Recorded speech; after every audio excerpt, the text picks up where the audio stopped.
Welcome back, students. So we are studying about organelles of the cell organelles. Now we come to lysosomes. So what are lysosomes? So lysosomes are membrane bound round structures. You can see here in this diagram that lysosome is a round structure. Okay, it is spherical, round in shape, and it is membrane bound.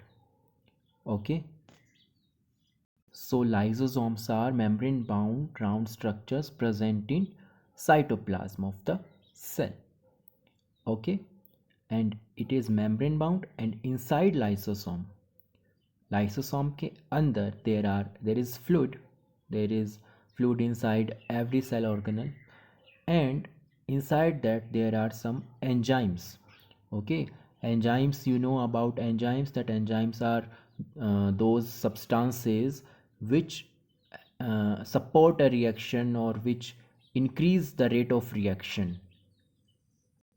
So these enzymes are those molecules which help the cell to carry out any reaction, any process. So basically enzymes are proteins. These are kind of proteins. और enzymes जहाँ पर भी present होते हैं वहाँ पर किसी reaction को या प्रोसेस को प्रमोट करते हैं, सपोर्ट करते हैं, उसकी रेट को इंक्रीज़ करते हैं. ठीक है, तो जो भी रिएक्शन होगी लाइसोसोम में वो एंजाइम्स के हेल्प से होगी. एंजाइम उस रिएक्शन को प्रमोट करेंगे. सो lysosome contain some enzyme complexes. Okay, so how these lysosomes are formed? You have studied in Golgi bodies. You studied one line that Golgi bodies help in formation of lysosomes. Okay, so lysosomes कहाँ से आए हैं? Golgi bodies से. Golgi bodies ने lysosome को form किया. ठीक है, उसके बाद जो लाइसोसोम के अंदर एंजाइम्स हैं वो कहाँ से आए हैं? So enzymes are some kind of proteins, I have told you.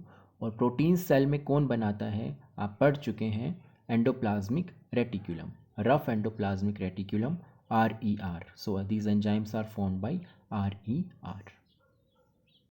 Okay, so that is the structure of lysosome inside cell.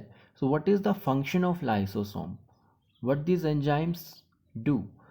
So like you have studied that every component of the cell performs a function that is characteristic of the living organism. That means कि जो cell के अलग अलग components हैं वो वही function perform करते हैं जो लिविंग ऑर्गेनिज्म करता है, like nutrition, digestion, respiration, okay, excretion, okay, waste removal, okay, and digesting the material.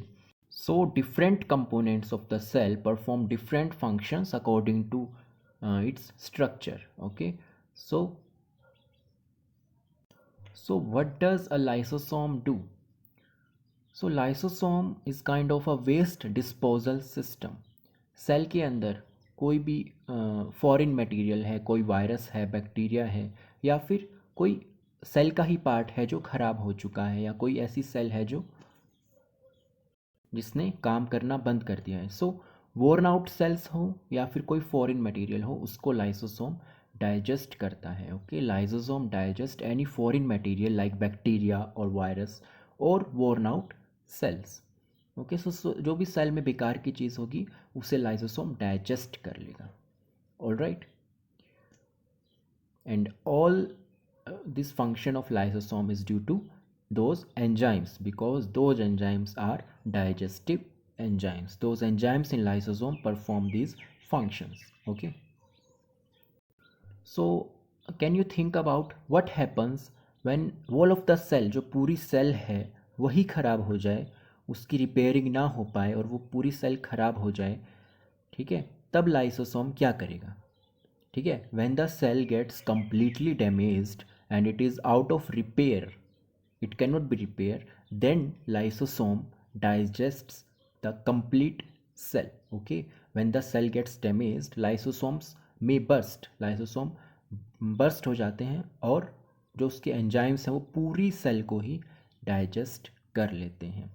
That is why lysosomes are also called suicidal bags, because वो खुद को ही, खुद की सेल को ही, खुद को और खुद की सेल को वो ख़त्म कर लेते हैं, बिकॉज सेल जो है वो ख़राब हो चुकी होती है, इसलिए वो डाइजेस्टिव एंजाइम्स पूरी सेल को ही खा जाते हैं. So that is why lysosomes are known as suicidal bags of the cell, because digestive enzymes digest the complete cell when the cell is damaged. Okay, so that is the main function of lysosome, the waste disposal system, and protecting the cell against viruses and bacteria and or any other foreign material. So we can read about this, that these are small sized enzyme containing vesicles bounded by single membrane. Okay, during the disturbance, any disturbance in cellular metabolism, cellular metabolism is cell के अंदर जो भी reactions हो रही हैं, processes हो रही हैं, that is metabolism. तो if any disturbance in cellular mechanism, when the cell gets damaged, lysosome may burst and enzyme digest on cell. That is why they are suicidal bags. And enzymes present in lysosomes are made by RER. Okay, they also destroy the foreign materials. What will be the functions of lysosome? Digestion of food within the cell, because these are enzymes, so they also digest the food. आप 10th class में पढ़ोगे, जो stomach होता है हमारा, intestine होती है जिसमें डाइजेशन होता है, उसमें कुछ एंजाइम्स प्रेजेंट होते हैं जो डाइजेशन में हेल्प करते हैं. सिमिलरली लाइसोसोम्स में भी जो एंजाइम्स होते हैं, they help in digestion of food within the cell, and also they digest harmful things like bacteria, viruses, and worn out cell organelles. Okay, now we come to the next cell organelle. This is the next cell organelle. What is its name? Do you know about this? Have you seen this before? You may be seeing this for the first time, and this is mitochondria. This is a very, very important cell organelle, which is mitochondria.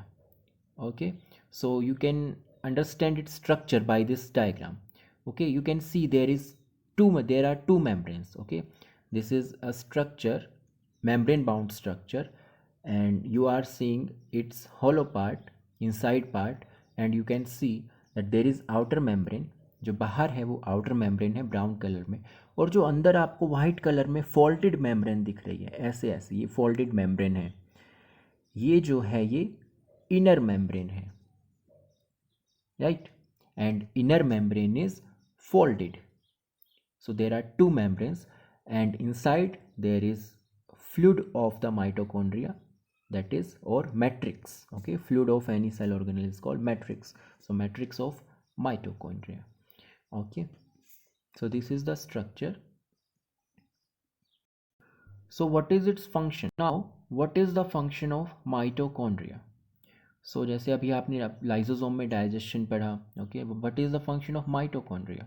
So mitochondria are involve in respiration, cellular respiration, or you can say energy production. Mitochondria produces energy. Okay, what is respiration and how energy is produced by respiration? देखिए, respiration does not simply means सांस लेना, oxygen अंदर लेकर जाना. वो breathing होगा. ठीक है, breathing is taking oxygen inside and CO2 outside, that is breathing. What is respiration? So in respiration oxygen जो हम अपनी बॉडी के अंदर लेकर जाते हैं through lungs, okay, that oxygen mixes with glucose. What is glucose? Glucose is your digested food.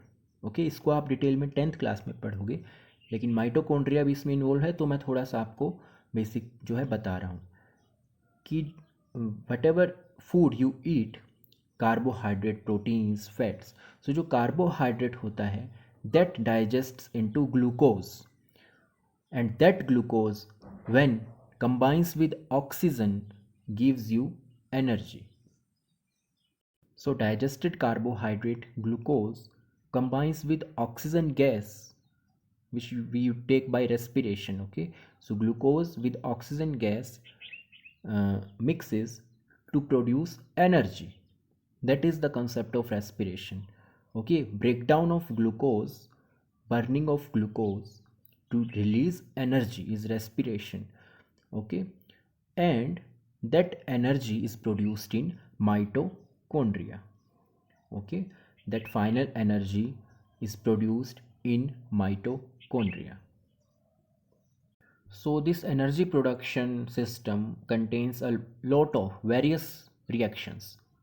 Various reactions are involved in energy production. You will study in 10th class.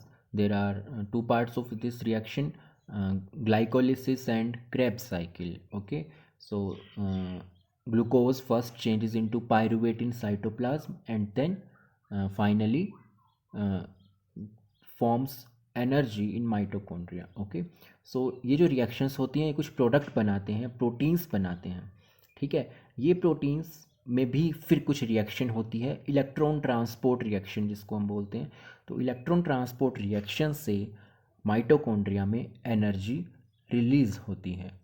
Okay, so you can say basically that by a set of reaction, by result of some reactions of respiration, energy is produced by mitochondria and that energy is released in form of ATP molecules. These are some molecules, chemicals, ATP, adenosine triphosphate.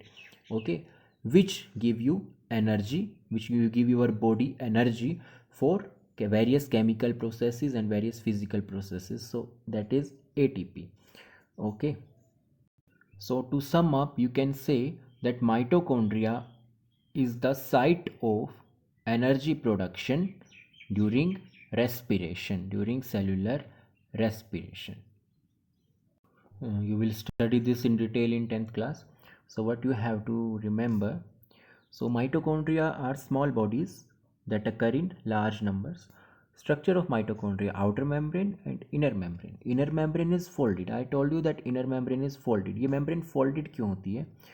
This is folded so that a large area, large surface area can be formed. आप देख सकते हैं fold होने से जो membrane का surface area है वो बहुत ज़्यादा है. अगर फोल्डेड ना होती तो मेम्ब्रेन थोड़ी ही छोटी ही रहती, लेकिन फोल्डेड होने से बहुत ज़्यादा मेम्ब्रेन आ गई है, बहुत ज़्यादा सरफेस एरिया आ रही है और ये सरफेस एरिया हेल्प करता है प्रोडक्शन ऑफ एनर्जी में. एनर्जी ऑफ प्रोडक्शन में सरफेस एरिया हेल्प करेगा. So these folded membranes provide large surface area for reactions. All right, these inner membranes are folded inwards to form crista. So जो आपको structure दिखाई दे रहे हैं folded structures, इनको हम क्रिस्टा बोलते हैं. Okay, these crystalline round structure called matrix, जो फ्लूइड होता है वो मैट्रिक्स हो गया. And they have their own DNA and ribosomes. This is very important कि माइटोकॉन्ड्रिया का अपना डीएनए होता है, अपना राइबोसोम्स होते हैं. इसके अलावा आपने कहाँ पर पढ़ा था डीएनए और राइबोसोम? सोचिए, वीडियो को पॉज करें और सोचें कि इसके अलावा आपने डीएनए किस पार्ट में पढ़ा था, राइबोसोम किस पार्ट में पढ़ा था. अगर आपको याद नहीं आ रहा है तो आपको और प्रैक्टिस की ज़रूरत है और रिवीजन की ज़रूरत है. देखिए, डीएनए जो आपने पढ़ा था वो न्यूक्लियस के क्रोमोसोम्स में पढ़ा था. DNA heredity unit. Okay, inheritance of characters, passing of characters from one generation to another. Information is stored in DNA in chromosomes in nucleus. Okay, ribosomes आपको याद ही होगा, अभी पढ़ा है आपने. एंडोप्लाज्मिक रेटिकुलम RER जो है बनाता है. ठीक है, इसीलिए जो है जिस एंडोप्लाज्मिक रेटिकुलम पर राइबोसोम्स अटैच्ड होते हैं वो RER होता है. सो माइटोकॉन्ड्रिया का भी अपना डीएनए और राइबोसोम होता है. आप इस स्ट्रक्चर में भी देख सकते हैं, ये भी एक माइटोकॉन्ड्रिया की स्ट्रक्चर है. इसमें आपको दिख रहा होगा डीएनए स्ट्रक्चर. ये जो फोल्डेड स्ट्रिंग्स लाइक स्ट्रक्चर हैं ये क्या हैं? डीएनए स्ट्रक्चर्स ऐसे. ओके, एंड जो ये छोटे छोटे राउंड शेप हैं ये क्या हैं? राइबोसोम्स. ये जो आपको दिखाई दे रहे हैं these are ribosomes. Okay, so mitochondria have their own DNA and ribosomes. So what is the function? I have told you. We will read this. What is the function of mitochondria? So mitochondria have enzymes. Those enzymes which are necessary for oxidation of glucose. I told you glucose जो आपका digested food है वो oxidation होने के बाद, oxidise होने के बाद, ठीक है, बर्न होने के बाद या फिर ऑक्सीजन के साथ कंबाइन होने के बाद एनर्जी रिलीज़ करता है, ठीक है, वो एनर्जी जो है फाइनली एटीपी की फॉर्म में माइटोकॉन्ड्रिया के जो एंजाइम्स हैं, माइटोकॉन्ड्रिया में जो एंजाइम्स हैं वो बनाते हैं, ठीक है। सो mitochondria have enzymes necessary for releasing energy in form of ATP by oxidation of glucose. That is why they are also called powerhouse of cell, because they are producing power, they are producing energy. सो जो oxidation reaction है वो कुछ cytoplasm में होगी पहले, finally mitochondria में reactions होंगी और एनर्जी प्रोड्यूस होगी. So mitochondria releases energy in form of ATP. So next cell organelle, plastids. What are plastids? First thing, plastids are only present in plant cell. Plastid animal cell में present नहीं होते, plastid सिर्फ plant cell में present होते हैं, ठीक है. दूसरी चीज़, they can be of different types. Okay, they can be chromoplast or leucoplast. You can also read chromo and leuco. So chromo का मतलब होता है कलर, तो जो कलर्ड प्लास्टिड होता है उसको हम क्रोमोप्लास्ट बोलते हैं, ठीक है, और जो वाइट कलरलेस होता है उसको हम ल्यूकोप्लास्ट बोलते हैं, ठीक है. सो क्रोमोप्लास्ट के अलग फंक्शन होते हैं, ल्यूकोप्लास्ट के अलग फंक्शन होते हैं. ल्यूकोप्लास्ट मेनली क्या करता है, फूड को स्टोर रखता है, जो भी आपका स्टार्च है, प्रोटीन है, उसको स्टोर करेगा ल्यूकोप्लास्ट, ये वाला प्लास्टिड, ठीक है. जो क्रोमोप्लास्ट है, okay, that gives colour to the plant cell, but also it may have more important functions.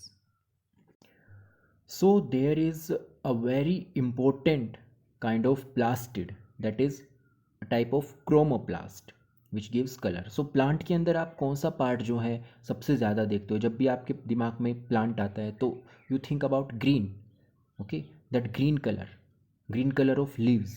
तो वो ग्रीन कलर लीव्स का क्यों होता है, that is due to some pigment, that is due to chromoplast, that is due to colored plastid, and that green color is due to a pigment which is called chlorophyll.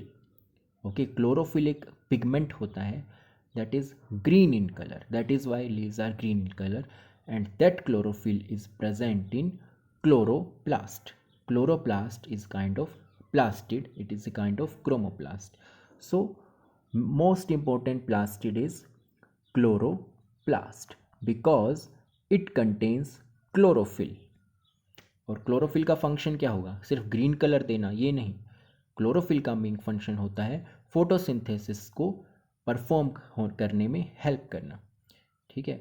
अगर chlorophyll नहीं होगा तो plant photosynthesis नहीं कर पाएगा, क्योंकि photosynthesis का पहला स्टेप जो होता है वो होता है लाइट एनर्जी को एब्जॉर्ब करना. जो सन से लाइट एनर्जी आ रही है या सोलर एनर्जी आ रही है उसको एब्जॉर्ब करने के लिए जो है क्लोरोफिल नेसेसरी है. जो ग्रीन पिगमेंट है, जो क्लोरोफिल है, वही जो है लाइट, सोलर लाइट को, सोलर एनर्जी को एब्जॉर्ब करता है, ठीक है. So chloroplast, this kind of plastid has the most important function preparing the food, helping to prepare the food of plant photosynthesis. Okay, and chloroplast contains chlorophyll. So you can also read it out. Plastid जो होता है उसमें double membrane होती है, ठीक है, and it contains pigment chlorophyll and this is called chloroplast. Plastids which contain chlorophyll are called chloroplast. Important for photosynthesis, ठीक है, ये हमारा क्लोरोप्लास्ट हो गया. ल्यूकोप्लास्ट आपको पता है, ठीक है. सो हम प्लास्टिड की, क्लोरोप्लास्ट की या फिर किसी भी प्लास्टिड की हम स्ट्रक्चर देखते हैं क्या होती है. और ये तो आपको समझ आ ही गया है कि जो प्लास्टिड होते हैं वो there are different types. Leucoplast for storage, chloroplast for photosynthesis, chromoplast for colour. Okay, now we see the structure. See, very interesting structure. What do you see? First, there are two membranes, outer membrane and inner membrane. It is membrane bound structure, two membrane. Okay, अब अंदर देखिए आपको क्या दिखा रहे थे, जैसे carrom की गोटियाँ होती हैं ना, कैरम के एक उसी शेप में आपको एक के ऊपर एक कुछ गोटियाँ दिखाई दे रही हैं, ठीक है.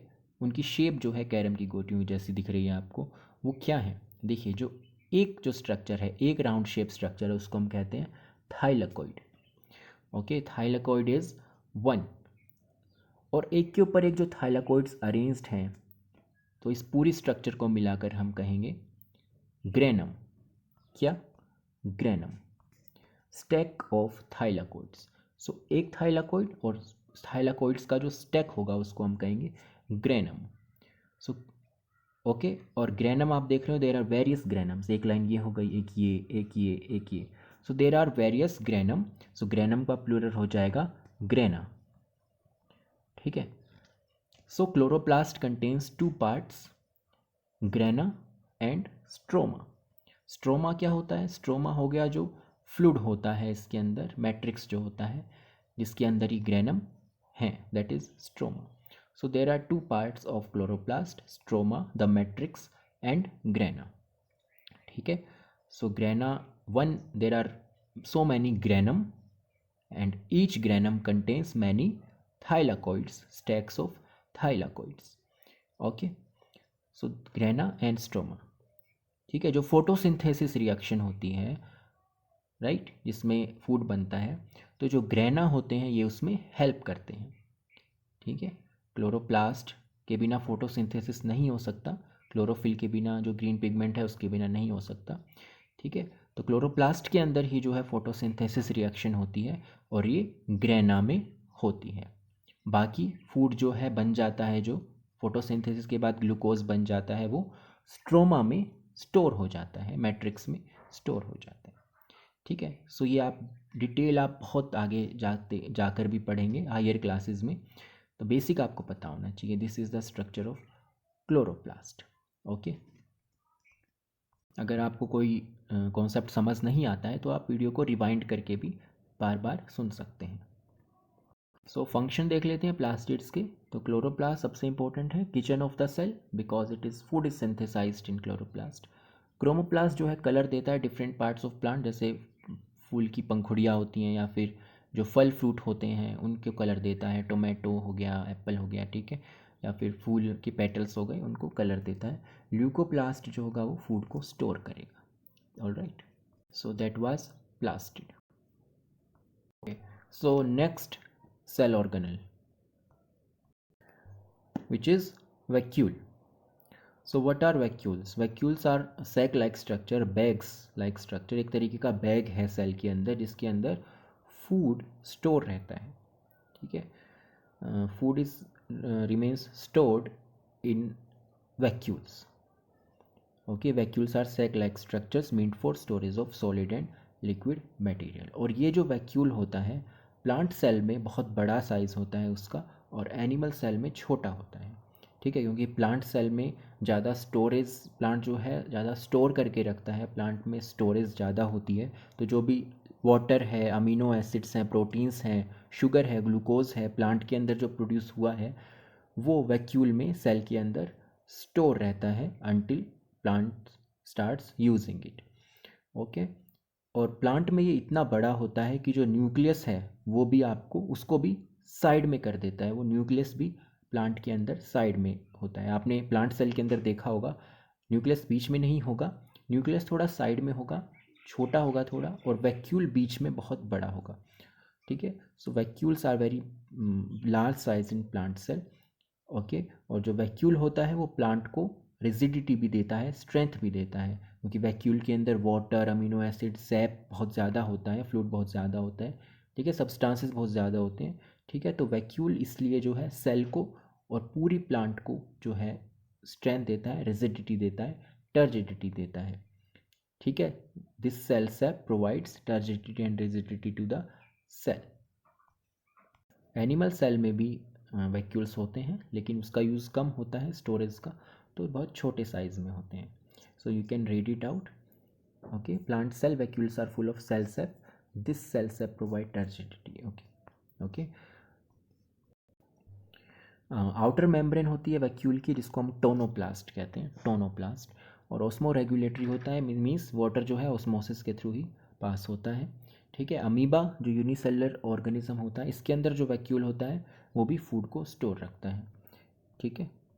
So this is a plant vacuole. You can see it is like a bag, एक बलून की तरह, एक बैग की तरह है जिसके अंदर पूरा सेल का सैप जो भी है, सेल का अंदर जो फ्लूइड है, ठीक है, डिफरेंट मॉलिक्यूल्स हैं, वाटर है, वो स्टोर है। और इसका साइज़ आपको देख रहे हैं बहुत बड़ा है, ठीक है।